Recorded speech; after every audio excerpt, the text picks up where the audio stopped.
black na. Subhanallah, alam nyo, yung mga jinn, nagkakatawang hayop, ang pinakapaborito ng mga jinn o shaitan na magkatawan ay kulay itim. Kulay itim. Mas, sabi nga ng Sheikh Ibn Taymiyyah, mas makapangyarihan sila pag itim. At hindi nyo ba halat alam na ang mga black magician, ang suot, itim, at gagawin saan? Sa anong oras? Gabi? Puro kadiliman.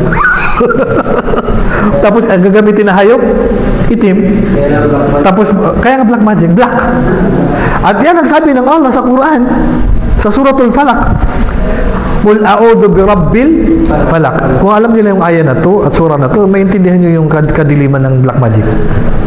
Sabi ng Allah subhanahu wa ta'ala, sabihin mo Muhammad na ako'y nagpapakup-kup sa Qul a'udhu sa Panginoon ng bukang liwayway.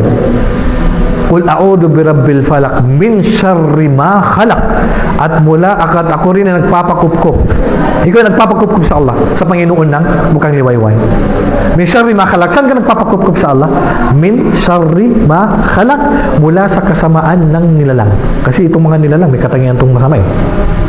Min syarri ghasiqin idha waqab. Ito na. Min syarri ghasiqin idha waqab. At nagpapakup-kup din ako ya Allah sa iyo mula sa dilim pag sumapit na. Kita nyo? Pag sumapit na yung dilim, maglalabasan na yung masasama. Alam nyo, bilang kaalaman sa inyo, alam nyo may mga bata sa hapon, ang sunnah, wag nang paglaruin ang bata pagpalubog na ang araw.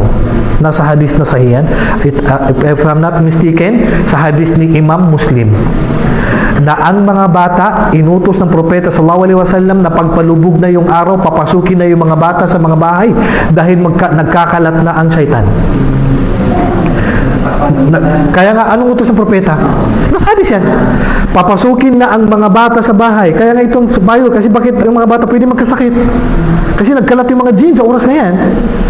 Papasukin ng mga bata sa bahay, isarado ang mga pintuan, takpan ng mga bintana, takpan ng mga lagayan. Kahit ano lang sabi ng propeta, itakip mo diyan. Kahit magsabi ka lang ng bismillah, hindi na makapasok yung syaitan yan. Ganun katindi ang kasi diyan na magkakaroon na ng lakas ang mga mangkukulam kasi nandiyan yung syaitan. Tatalikuan na sa kanila, magsasaliban na sa gabi. Siyempre, kaya may mga panangga kabilang sa mga tinatakbuhan nila pag nagbati ng Ayatul Kursi, pag narinig nila yung adan, siyempre magtatakbuhan mga yan. At kapag tumunog ang aso at ang asno o donkey, nakakita ng syaitan.